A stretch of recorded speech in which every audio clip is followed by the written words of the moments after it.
Добро пожаловать в новый день. Пусть он всем нам принесет только хорошие новости и отличное настроение. Сегодня вторник, 22 октября. И давайте по традиции познакомимся со знаменательными датами и событиями этого дня. А еще с ведущими сегодняшнего нового дня. Это Катя Винокурова и Иван Луцкан. Рады вас приветствовать. Итак, чем же день знаменателен? Тем, что сегодня такое оригинальное весьма мероприятие. Это день клавиши Caps Lock. Сейчас текст, набранный Caps Lock'ом, приобрел в социальных сетях личные и в целом общие переписки достаточно эмоциональную окраску. То есть, если мы пишем большими буквами, это значит, мы о чем-то сигнализируем, какую-то громкую речь, желание привлечь внимание или донести особо важную информацию. Это нечто вроде крика души. А не менее удивительный и ни с чем не сравнимый праздник также отмечается сегодня. Это День белых журавлей. Этот день, 22 октября, посвящается вечной памяти тем, кто погиб во время военных действий и конфликтов. Он олицетворяет чувство благодарности и признательности за героизм и отвагу, мужество и любовь к своему отечеству. Ведь все мы знаем знаменитое стихотворение «Белые журавли», написанное Гамзатовым, которое позже было переложено в музыку.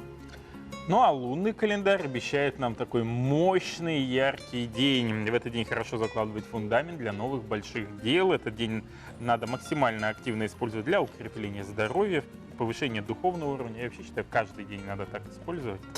Полезно заняться сегодня аэробикой и другими физическими нагрузками. Хотя бы прогуляться пешочком до работы или по парку, насладиться последними днями уходящей теплой осени. Ну, делать это желательно аккуратно, потому что страшная гололедица на улице. Берегите себя. Ну а что нам готовит погода, узнаем у наших синоптиков. Итак, сегодня в центральных улусах в 6 часов утра температура воздуха составила -3, плюс 3 градуса. Днем ожидается плюс 3,0. В Заречье утром -3, -7. Днем плюс 3,0 градусов. В южных улусах 0, -2 градуса утром, днем плюс 6, плюс 8. В Вилюйских утром -2, плюс 1, днем плюс 2, плюс 6 градусов.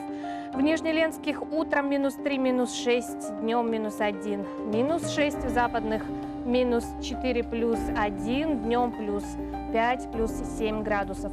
В Колымайдигирских улусах -14, -4, -18 утром, днем -4, -14. В Янских утром -4, -7, днем -2, -7 градусов. А в северо-западных улусах -7, 13 утром, днем от -7 до -12. В 6 часов утра температура воздуха в городе Якутске составила -10 градусов. Атмосферное давление 754 миллиметра ртутного столба. Ветер юго-западный 3,8 метров в секунду. Днем в городе Якутске температура воздуха составит -1, -3 градуса. А мы продолжаем. В 2020 году мы будем праздновать 75-ю годовщину победы в Великой Отечественной войне. В связи с этим наша утренняя программа объявляет акцию «Письма с фронта». Если у вас сохранились подобные письма от ваших дедов, прадедов, то можете обращаться к нам. Орджоникидзе 48, второй этаж, кабинет 201. В рабочее время мы вас ждем. Ну а пока... Новости. Слово нашим коллегам.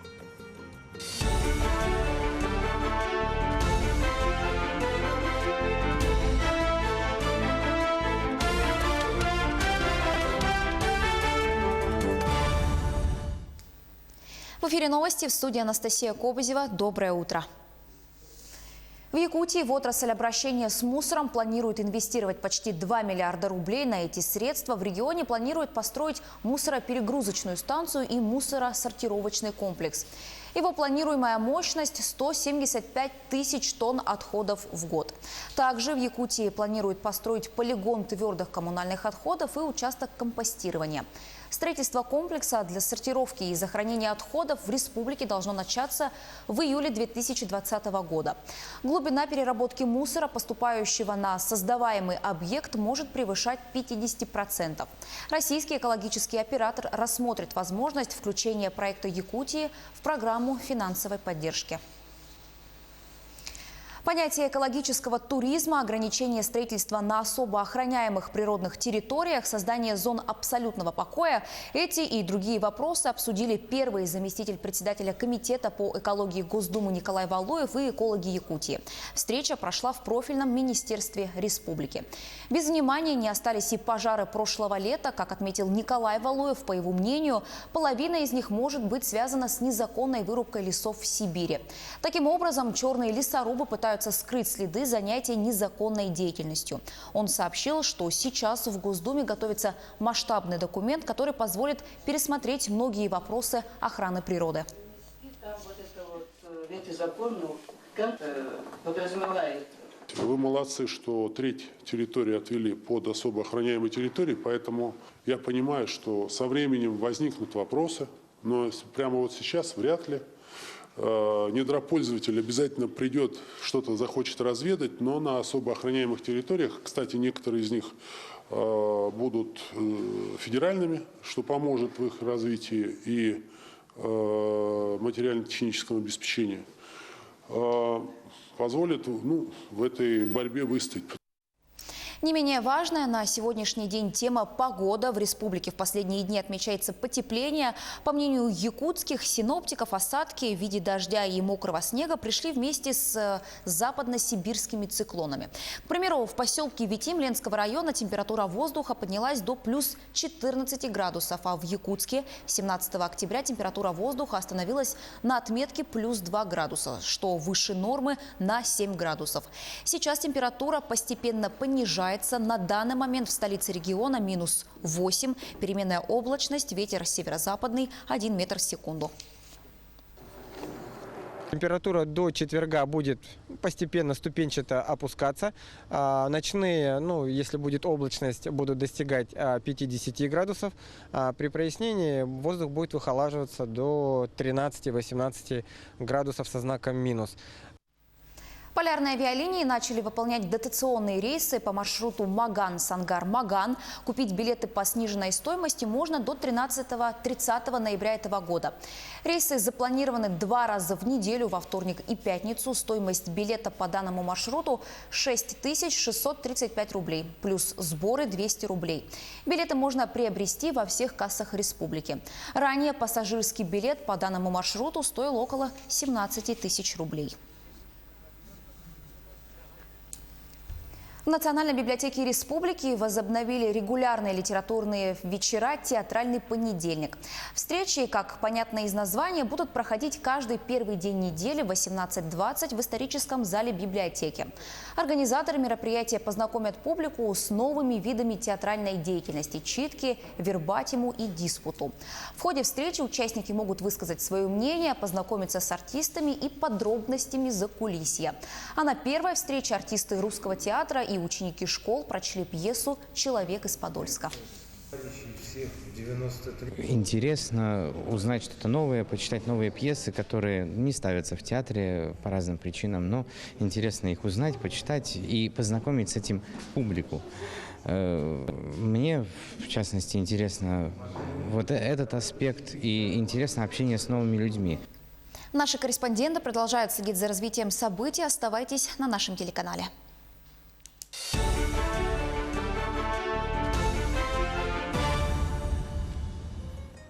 Спасибо коллегам, и мы продолжаем наш эфир. Увы, в 2019 году все самые длинные выходные уже закончились, но спешим вас обрадовать. Минтруд опубликовал график выходных на следующий 2020 год, поэтому смело начинаем строить планы на новогодний отдых и следующие майские праздники. Итак, давайте узнаем, сколько дней мы будем отдыхать. Новый год, Рождество мы будем отдыхать 8 дней подряд, с 1 по 8.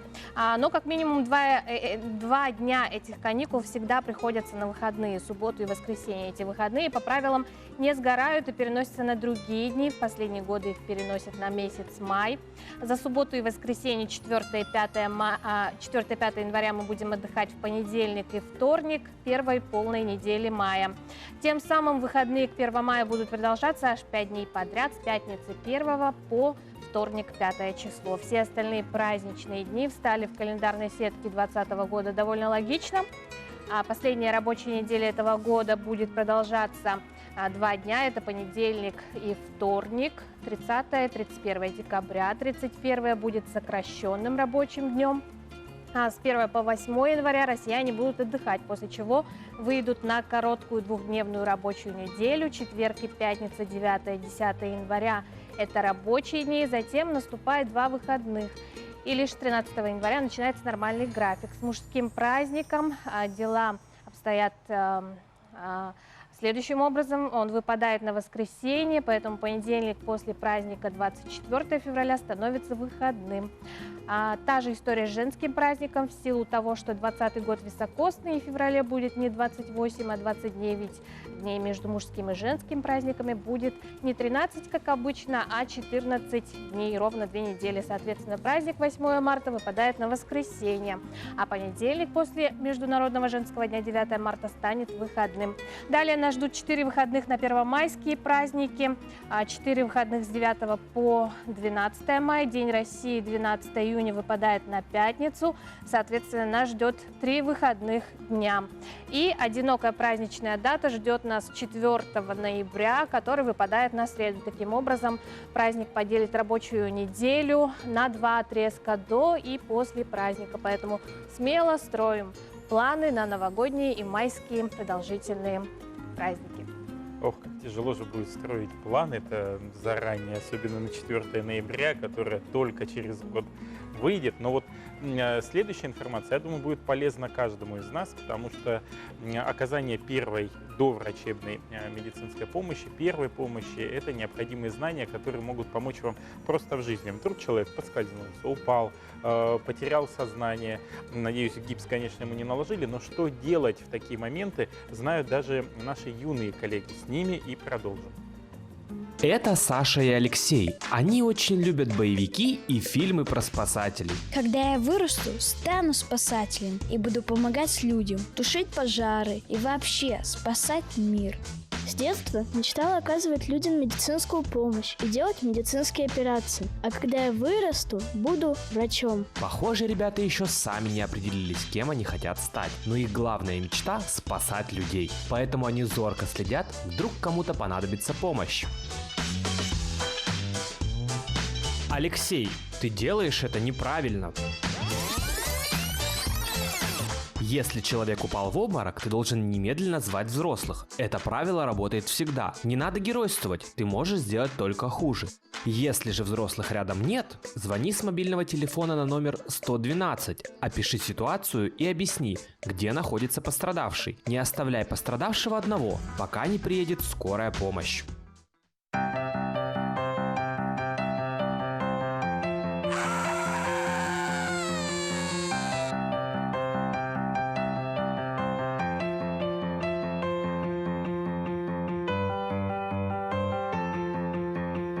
Так, и ты геройствуешь. Саша, возможно, у человека серьезные травмы, и транспортировать его нельзя. Если человек сильно ударился, у него может быть ушиб или перелом. Для начала осмотри пострадавшую часть тела. Если место удара посинело и не похоже на синяк или опухло, то ни в коем случае не передвигай пострадавшего. Попроси его подвигать конечностью. Если он не может этого сделать или движения причиняют боль, это симптомы перелома. Необходимо срочно звать старших или вызывать скорую помощь. Номер ты помнишь – 112. А вот и твой шанс помочь, Саша. Ссадины тоже таят в себе угрозу. И если рядом нет взрослых, то оказать помощь можешь ты. Ссадины необходимо промыть проточной водой от микробов и после обработать перекисью водорода или зеленкой. Но будь аккуратнее с лекарствами. Все необходимые препараты есть в медпункте или домашней аптечке.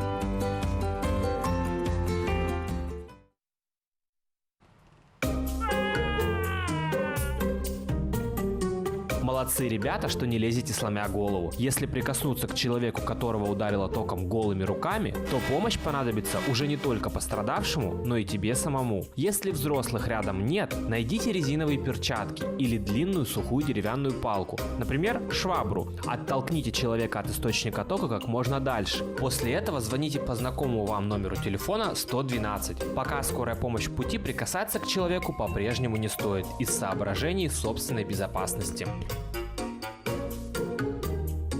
Ребята, какие самые главные правила вы сегодня запомнили? Не надо геройствовать, потому что можно навредить пострадавшему и самому себе. Всегда звать взрослых, и только если их нет рядом, помогать самому. Звонить на номер 112, если вы не можете оказать первую помощь или рядом нет взрослых. Запомните эти правила и расскажите о них друзьям. Тогда каждый станет немного спасателем. Студия детского телевидения «Мост Медиа» специально для нового дня. Ну вот есть номер 112, а есть и номер нашего WhatsApp 8 914 279 2262, на который мы по традиции каждое утро ждем ваши сообщения по возможности, которые мы обязательно зачитаем в прямом эфире. А далее у нас на очереди наша постоянная рубрика «Вакансии». Внимание на экран. Итак, требуется кассир-операционист, образование от среднего и выше, опыт работы в продажах от года, опыт работы на контрольно-кассовом аппарате, личные качества, дружелюбие, желание работать, заработная плата от 26 тысяч рублей. Требуется разнорабочий слесарь-электрик в отдел электроэнергетики. Для этого среднеспециальное образование необходимо, знание правил электробезопасности, правил устройства электроустановок, опыт работы в электромонтажном деле, зарплата от 29 тысяч рублей.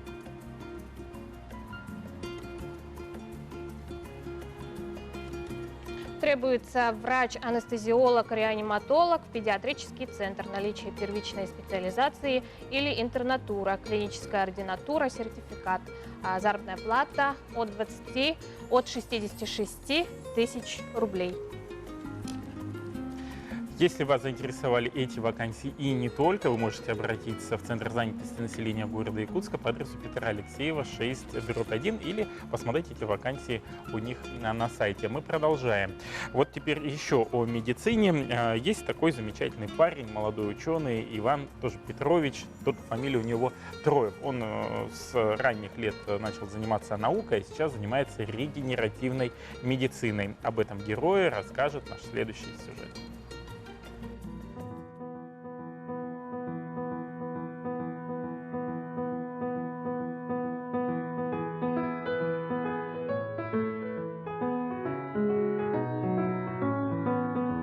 В детстве я увлекался естественными науками, и, конечно, большой вклад в это моих учителей, да, моего классного руководителя Светланы Петровны и, конечно же, и моего первого учителя по биологии Ульяны Николаевны, которые мне, скажем так, у меня сформировали интерес к естественным наукам. Когда я впервые услышал в 2008 году, тогда я был студентом 4-го курса, о присуждении Нобелевской премии двум специалистам биологии, да, это Шиня Яманака и Джон Гёрдон, Нобелевская премия по биологии и физиологии, да, получается, за получение плюрипатентных стволовых клеток. Это специальные стволовые клетки, которые могут превращаться в любые другие клетки. Прочитав все эти статьи, допустим, Шиня Яманака, я загорелся вот этим вот желанием, у меня прям голова чуть не взорвалась, да.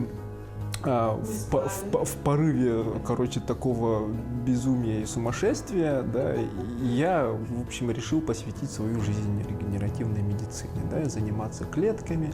Это было чертовски интересно. Моя, да, скажем так, эволюция пришла к тому, что мы остановились на печени. Мы выращиваем только клетки, да. Клетки мы будем сажать на специальную сеть полупроницаемых мембран, да, через которую, собственно, будет проходить кровь, да, и взаимодействовать, соответственно. Ну и это все должно превратиться в некое такое устройство. Но проект долгосрочный, мы же только начали, только стартанули. Но очень часто бывает, что клетки умирают после там, если ты неправильно что-то сделал, да, вот там, ну, температура там поменялась, да, ну, потому что каждый раз это стресс для клеток, да, а мы видим, вот в первый же день после пересева, вот они чувствуют себя хорошо. Замечательно, просто хорошо себя чувствует. Ну, потому что, почему вот эта чашка вот, лучше получилась? Потому что мы сюда добавили антибиотик. А там, оказывается, была инфекция. инфекция попала, бывает такое, да. Вот, почему поэтому вот все время в масках, в перчатках, да, попадает инфекция, вы видите, какая картина там, да. Но все-таки клетки там живые, не прикрепившиеся, но не такие, да, видите, да, видели, да, разницу. А вы обработали антибиотиком?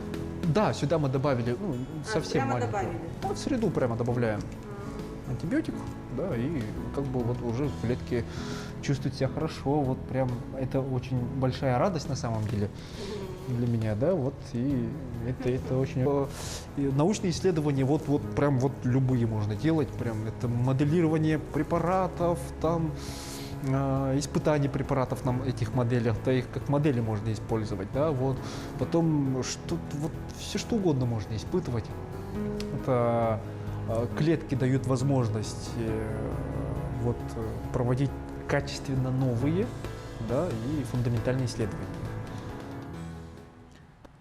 Доброе утро, мы продолжаем. 8 914 279 22 62 это телефон в нашей студии для ваших WhatsApp-сообщений. Вот одно из них. Добрый день, наши школьники снимали документальный фильм о письмах с фронта, где участник Великой Отечественной войны рассказывает о своих письмах. Можно ли фильм принести? Сообщите, пожалуйста. Да, можно принести фильм к нам по адресу Орджоникидзе 48, кабинет 201 в рабочее время в рамках той акции, которую мы объявили, «Письма с фронта». Или можете отправить его по электронной почте utro.nvk@mail.ru. Все, что связано с письмами с фронта, мы ждем в нашу редакцию. Продолжаем наш эфир. Преподаватели Хандекской школы искусств впервые провели в детском саду «Солнышко» детскую игру «Конкурс «Веселые нотки» в рамках 55-летнего юбилея школы, где начали знакомить детей подготовительной группы с миром музыки, еще не зная, как детсадовцы отреагируют, будут ли слушать и будет ли им это интересно. Подробнее в сюжете наших коллег. Результат этой затеи превзошел все ожидания. Дети очень хорошо восприняли игру-конкурс, активно участвовали и реагировали на все происходящее, отвечали на вопросы, показали определенные знания в области музыки, знания инструментов. Мы их познакомили с миром музыки, мы их окунули в этот мир. Дети с удовольствием отгадывали названия музыкальных инструментов, собирали пазлы, разбирали инструменты по группам. Темперамент деток, их любопытство не давал никому сидеть на месте. Они живо откликались на вопросы, внимательно слушали музыку и отгадывали знакомые мелодии советских композиторов, писавших для мультфильмов. Мы отгадывали песни из мультиков. То, что есть вот духовые инструменты, клавишные, ударные и струнные. В связи с отсутствием музыкального работника в детском саду воспитатели с радостью согласились на проведение этой встречи. Сами с удовольствием слушали и были удивлены осведомленностью ребят. Давно-давно, я помню, приходили дети, играли на музыкальных инструментах. Вот живую музыку бы действительно послушать детям было бы интересно. И чисто интонирование песен самих, которые специалисты исполняют, поют, вот это бы нам, конечно, не мешало. Потому что мы все не поющие. Очень хотелось бы вот приобщить детей к классике в этой области. В конце визита была проведена командная подвижная игра по складыванию пазлов из музыкальных инструментов, где дети проявили смекалку и командный дух. Мне понравилось там собирать всякие инструменты. Там, например, как-то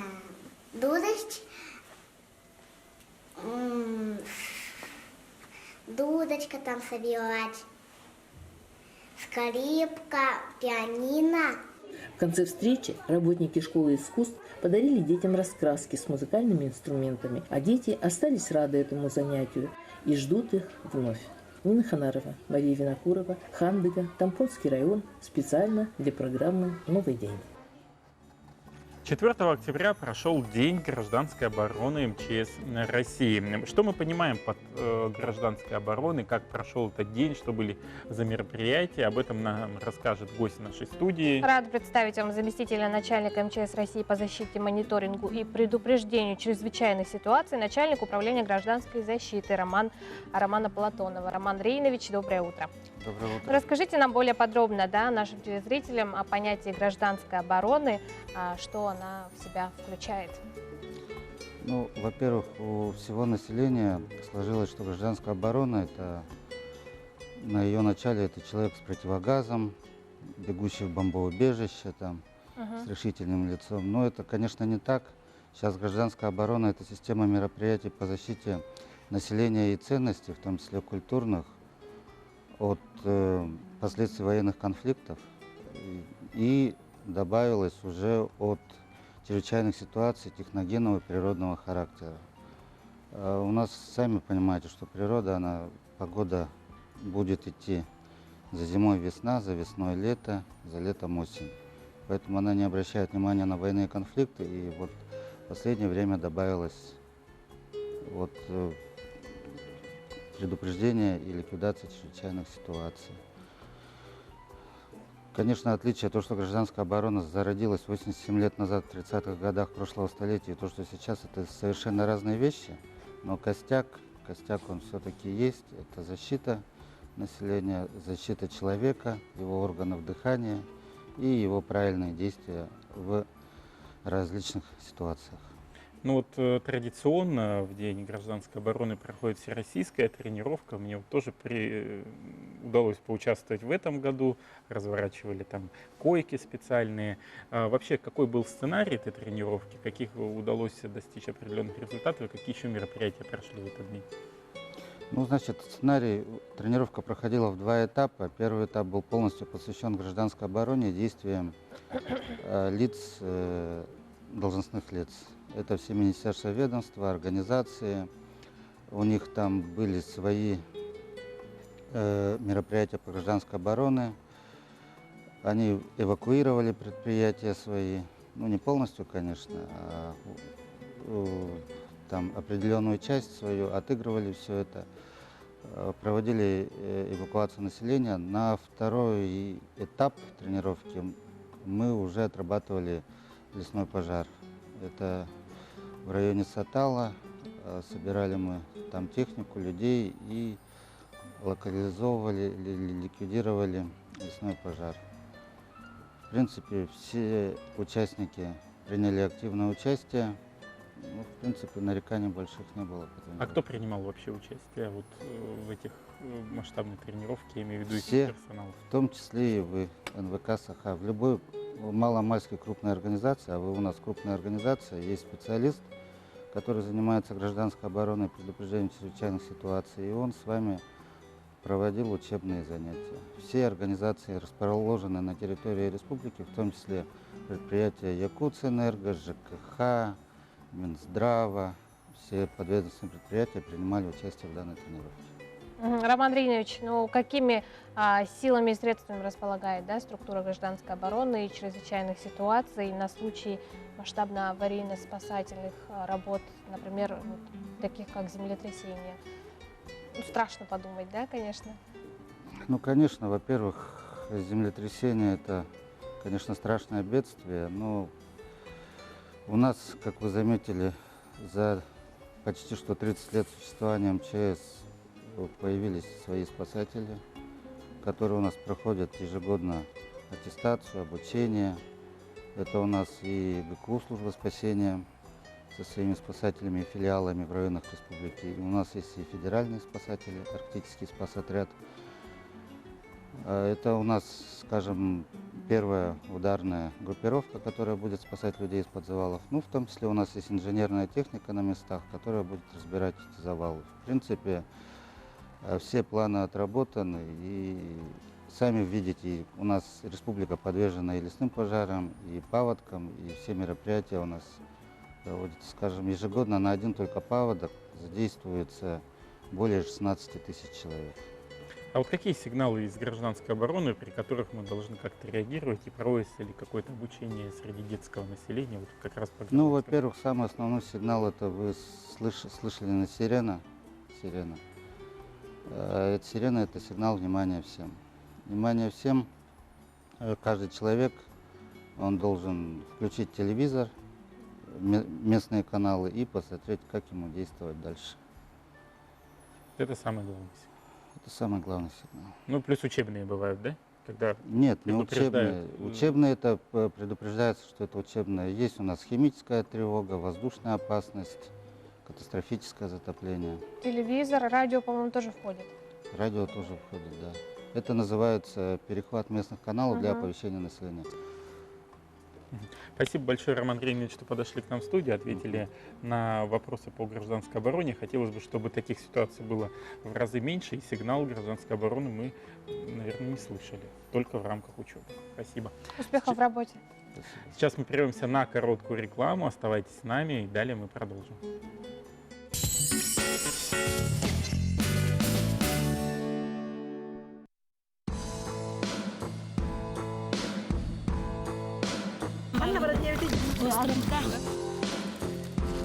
Баран халық мында бағарап нәрәді 2 күн тұлы ятып.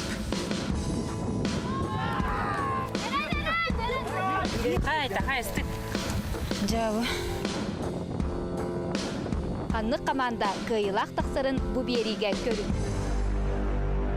Сетті күн. Абаға балағана. Реалити шоу.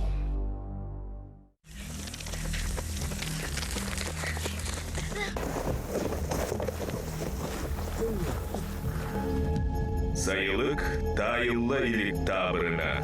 Ол сайынгытын, қатылық қытыннада.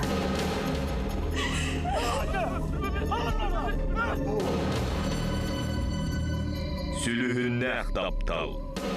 Эргилли. Сәринне төрдүс күнүттен. Бир ордук жикти чең ураты культуралах омук жоппуоннар кайдак туохолороллору. Ал лукмас жикти дойду Япония беритин. Алтынне сүрбе өз күнүгер середеге кие 6 час 15 минут эттен көрүң. Позабыли, не купили, только время упустили. Делаем умнее. Покупаем квартиру в строящемся доме на улице Полины Осипенко. Старт продаж. Сейчас самое время. АО ДСК 33 13 28. Күнеркін үйтчат театры. Алтыны сүрбағыз күні. Сақа театры. Оньо мотохороллар. Режиссер Захар Никитин.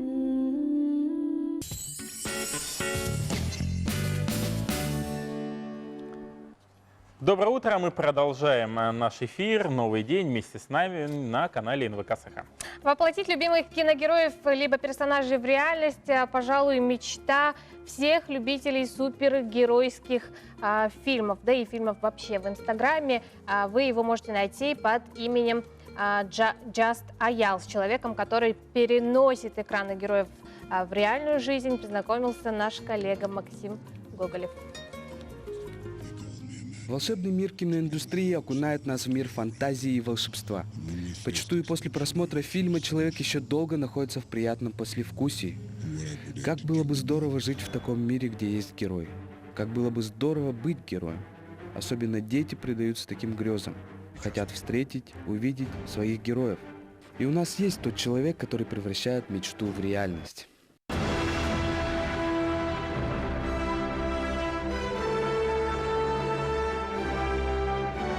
Мне это с детства нравится. Я вот посмотрел фильм Хита Леджера, это «История рыцаря». И после этого фильма мне просто вот перло. Ну, начал костюмы делать. Сколько времени уходит на один костюм, допустим, Железного человека? Где-то 20 дней вот так. Ну, мне нравится то, что я делаю. Поэтому вот каждый раз что-то новое и новое, поэтому круто это. Некоторые говорят, что там детализацию надо добавить. Ну, я слушаюсь, особенно моя сестра. Постоянно она пишет, комментирует, и это дает мне хорошие советы. Дальше развиваться, и если повезет, ну, тоже есть цель работать в киноиндустрии. Чтобы заметили Марвел, да? Вот фанат Марвел. А так, если хорошее будет это предложение, то будем работать. Дорогие телезрители, мечтайте, воплощайте свои мечты в цели, а цели в реальность.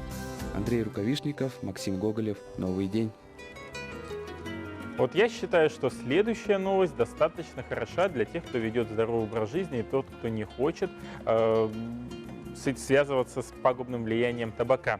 В Якутии запретят продажу электронных сигарет несовершеннолетним. Автором такой законодательной инициативы выступила народный депутат Алена Атласова. парламенте Якутии разработан проект закона об ограничении розничной продажи несовершеннолетним электронных систем доставки никотина и жидкости для них на территории республики. Согласно закону, на территории республики несовершеннолетние не смогут купить ни электронные сигареты, ни жидкости для них. Автором закона стала народный депутат Алена Атласова.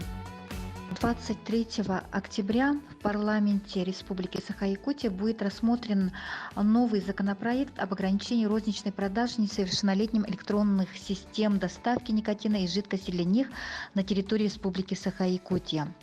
А настоящий законопроект разработан в целях защиты жизни и здоровья лиц, не достигших 18-летнего возраста. Этим законопроектом предлагается установить на территории Республики Саха-Якутия ограничение продажи электронных систем доставки никотина, жидкости для них, не достигшим 18-летнего возраста. В связи с вступлением в силу федерального закона от 23 декабря 2013 года об охране здоровья граждан от воздействия окружающего табачного дыма и последствий потребления табака, запрещающего курение табака в общественных местах, в России активизировались использование различных электронных систем доставки никотина или продуктов, не являющихся никотином. Наиболее распространенным вариантом которых являются электронные сигареты и вейпы, представляют собой устройства, в которых вместо сжигания или использования табачного листа происходит испарение раствора для его последующего вдыхания пользователем. В докладе Всемирной организации ВОЗ электронной системы доставки никотина отмечено, что распространение приобретает масштаб эпидемии, и они используются наибольшей популярностью у молодежи во многих странах и становятся альтернативой обычным табачным изделиям. В России ситуация развивается аналогичным образом. Например, они чрезвычайно популярны среди школьников и подростков и способствуют распространению табакокурения среди них.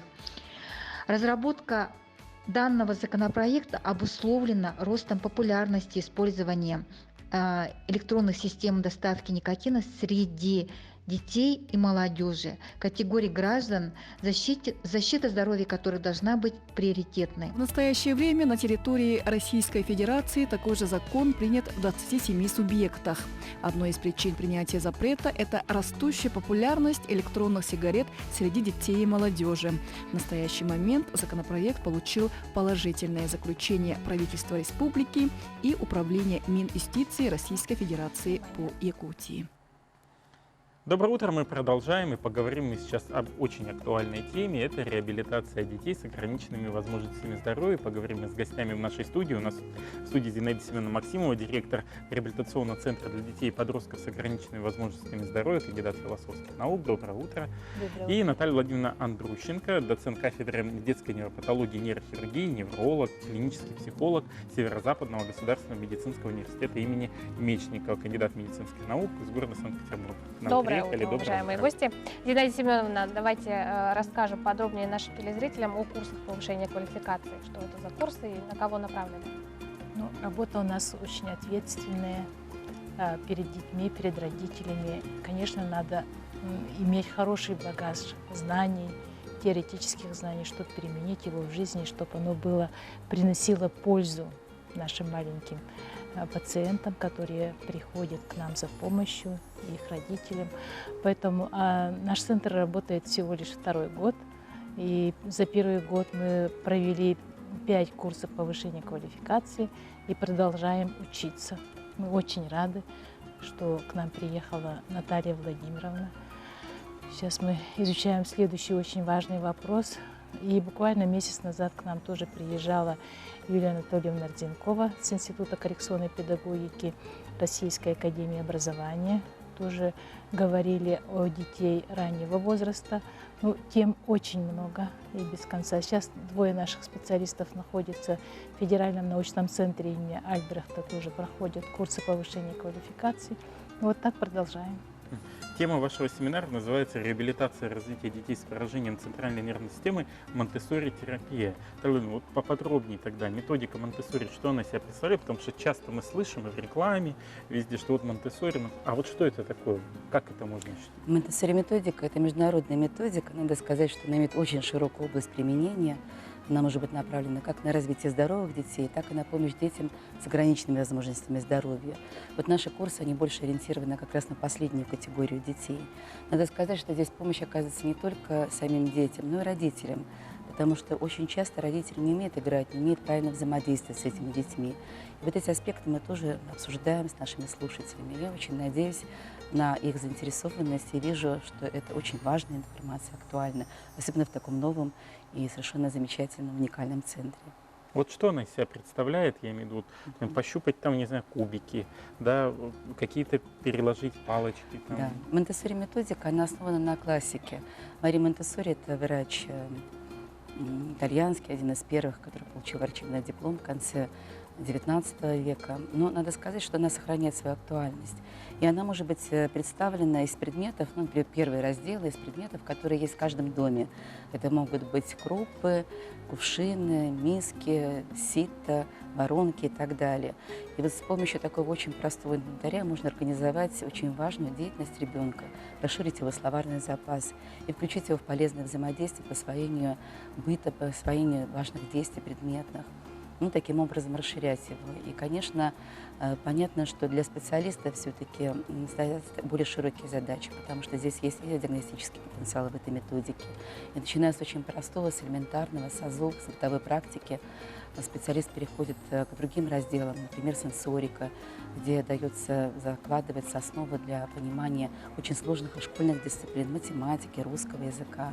Могут быть представлены знания о очень важных моментах, связанных с представлением об окружающем мире, эстетическое воспитание, религиозное воспитание в том числе и другие разделы. С ней представляется, что это очень важная методика, но которая имеет свою систему, структуру построения, но может быть представлена на очень простом элементарном виде и может быть использована родителями в домашних условиях, но так и в центре. А с какого возраста можно начинать заниматься? Монтессори-терапией можно заниматься от нуля практически. Монтессори-педагогика немножко постарше, хотя тоже есть разные подходы. Есть группа от 0 до 3, но, как правило, все-таки классика – это с 2 лет. А вот какое-то, может быть, упражнение вы бы порекомендовали вот мамочкам, которые смотрят? Ну, например, можно взять тем детям, которые сейчас начинают осваивать самостоятельное действие ложкой, еще не очень хотят кушать. Это очень большая проблема часто в семьях. Но дети иногда испытывают страх перед едой, потому что иногда в них пытаются их накормить насильно, и они не хотят есть кашу. Можно ребенку предложить миску для перекладывания, какой-то сыпучей, может быть, крупы, фасоли или гороха, может быть, это крупные орехи. И вот орудуя ложкой, ребенок осваивает это действие с ней, и вместе с тем он перестает бояться пищи. Его интересует этот процесс, он развивает слуховое восприятие, потому что при этом и ложка, и крупа при пересыпании издают приятные, совершенно разные дифференцированные звуки. Он осваивает действия и знает глаголы перекладывать, пустой, полный. Тут даже можно сказать начало математики, потому что полное – это целая, да, половина миски – это дробь, 1/2, пустая – это 0. То есть даже такие сложные математические представления можно дать на очень простом упражнении. Зина Максимовна, в заключение, наверное, вам вопрос, да? Как попасть на семинар и вообще как попасть в ваш реабилитационный центр? Семинар уже давно у нас планировался, мы полгода общались, встречались, обсуждали, как это произойдет. Сейчас 12 человек у нас обучается, и так с каждым семинаром. Но применение любого, даже самого классического метода в новых условиях, это все равно требует знаний. Вот поэтому мы сейчас учимся, и каждому ребенку его применять тоже свой подход и свои знания. Поэтому мы возлагаем очень большие надежды на то, что мы учимся. А как в реабилитационный центр к вам попасть? Направление? К нам в реабилитационный центр дети, инвалиды, вот 120 детей по госзаданию могут попасть через управление социальной защиты.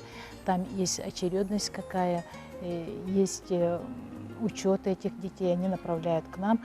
И очень хорошо по дополнительным средствам для инвалидов оплачивается проезд детей и законного представителя до нашего центра. 21 день курса реабилитации, но потом, сегодня уже очередь мало-мало исчерпывается, и дети к нам уже могут в год 2 раза попасть. Спасибо большое, что подошли к нам в студию. Хочется пожелать вам удачи в этом благом деле, чтобы семинар прошел на интересной основе, чтобы как можно больше наших педагогов-психологов выучилось, ну и результат не заставил себя долго ждать. Спасибо. Удачного дня. А сейчас мы прервемся на короткую рекламную паузу и далее мы продолжим.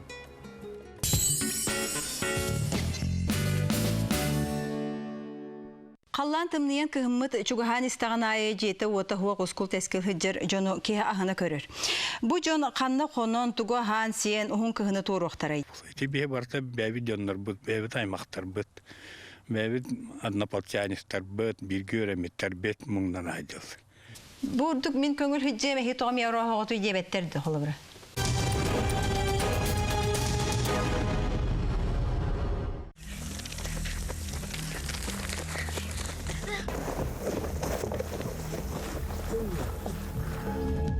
Сайылык тайылла илик табырына. Ол сайынгытын, қатылық қытыннада.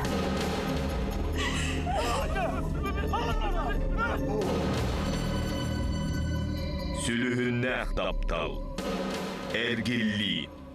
Сәринне төрдүс күнүттен. Фабрика Сардана открывает юбилейный сезон. Новые модели унтов, тормозов, шуб и головных уборов. Расширенный ассортимент сувениров. Лучшие цены только у нас.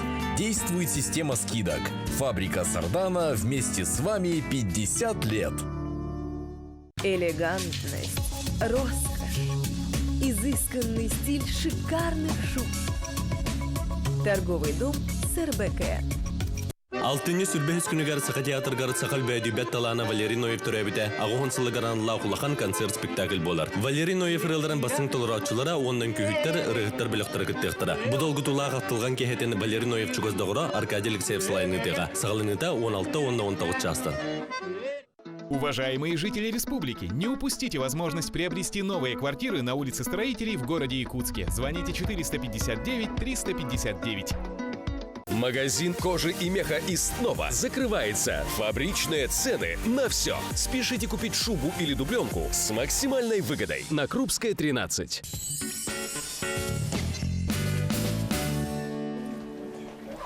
О, танец, музыка, движение, слияние бури и покоя. Ты грация, ты вдохновение, ты мир, в котором только двое. Герои нашего сюжета – красивая пара не только в танце, но и в жизни. Их история любви неотделима от истории танца, ведь именно благодаря ему они и познакомились. Продолжит Мария Павлова. Репетиции, тренировки каждый день.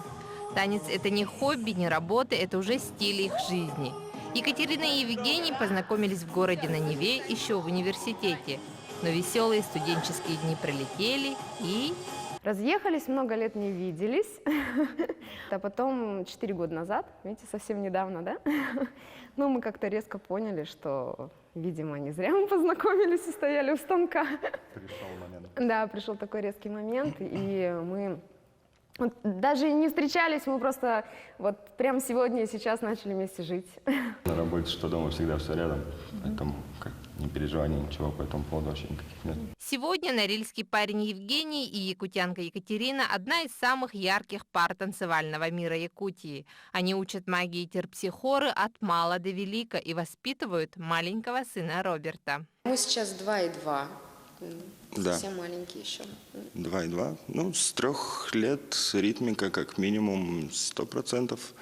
Вот, потихоньку его втягивать вот в это, чтобы, во-первых, надо еще узнать слух, ритм, там чувствует, не чувствует, все это, пока тело еще способно, да, там запоминать какие-то формы, надо вот именно с малого возраста начинать лепить именно то, что, да, чтобы впоследствии из этого вылилось уже что-то достойное. Что-то достойное, грамотное. Может, он, конечно, будет математиком, но нам бы хотелось, чтобы он все-таки танцевал, потому что у нас, видите, папа такой танцующий народник.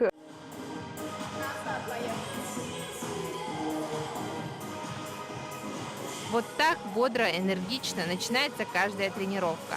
Самое главное – хорошенько разогреть все мышцы. В танец вовлекается все тело, все его клеточки. Танец – это радость тела. Вы слышите только музыку. Попробуйте. Хорошего вам танцевального дня. Если человек способен спасти четвероногого друга, значит, может протянуть руку помощи и ближнего. Героиня нашего следующего сюжета Лилиана Николаева не смогла пройти мимо тонущей в озере собаки и бросилась в ледяную воду. С героиней нашего следующего сюжета встретилась моя коллега Катя Винокурова и узнала подробности этой истории.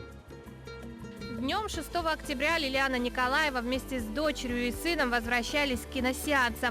Проходя привычный маршрут по тропинке вдоль озера, они вдруг услышали странные звуки. Обернувшись в сторону озера, Лилиана с детьми увидели, как по тонкому льду щенок, играя с камнем, все больше отдаляется от берега. Иди сюда.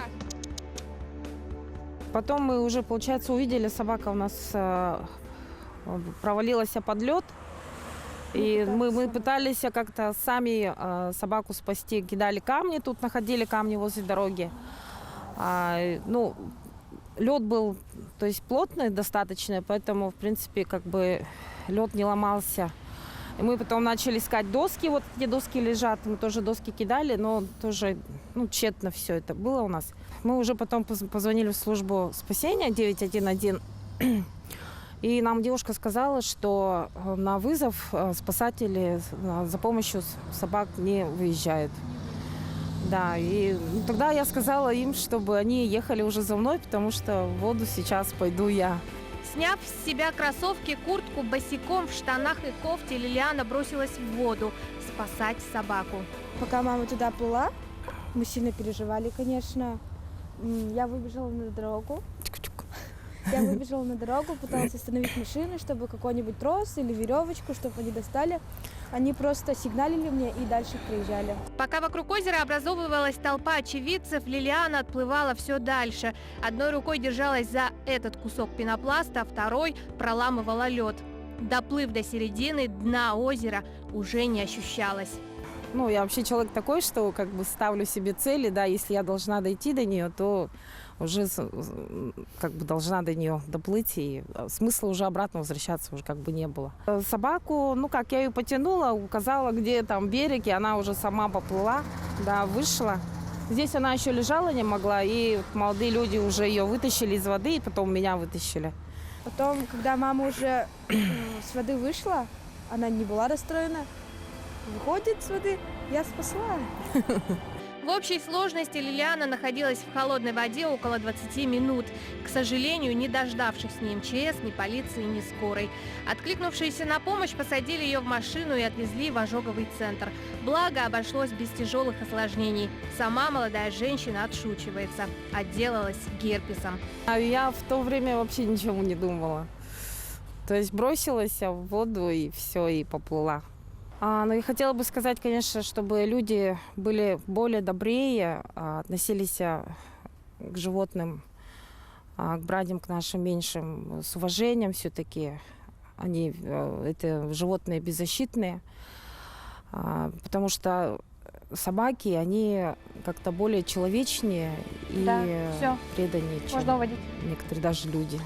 Если Доброе утро. Мы продолжаем наш эфир и поговорим сейчас о помощи беременным, попавшим в трудную жизненную ситуацию. У нас в студии гости, которые приехали к нам из Москвы. Мария Михайловна Студеникина, руководитель направления защиты материнства Синодального отдела по благотворительности, руководитель кризисного центра «Дом для мамы».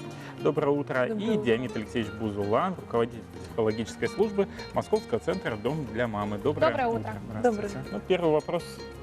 Давай, Катерина. Ну, какие виды помощи, да, женщине, оказавшейся в трудной жизненной ситуации, оказывает ваш центр? Виды помощи соответствуют тем самым трудным жизненным ситуациям, в которые женщина попала. В основном это юридическая, психологическая, социальная поддержка в виде разъяснения прав во взаимоотношениях с государством. Также существует Центр гуманитарной помощи при нашем доме, который предоставляет всю необходимую помощь: кроватки, коляски, детскую одежду, памперсы, все для мамы и ребенка.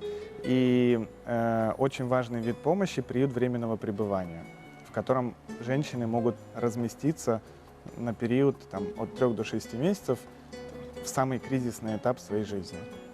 Ну, чаще всего, если девушка находится в положении и попала в трудную жизненную ситуацию, порой приходят в голову не очень хорошие мысли, допустим, отказаться от ребенка, сделать аборт. Вот что еще подталкивает женщин к этому и каким образом вы проводите в данном случае работу? Каждый случай индивидуален и уникален, но, к моему удивлению, на самом деле далеко не во всех случаях материальный вопрос приоритетный, первостепенный.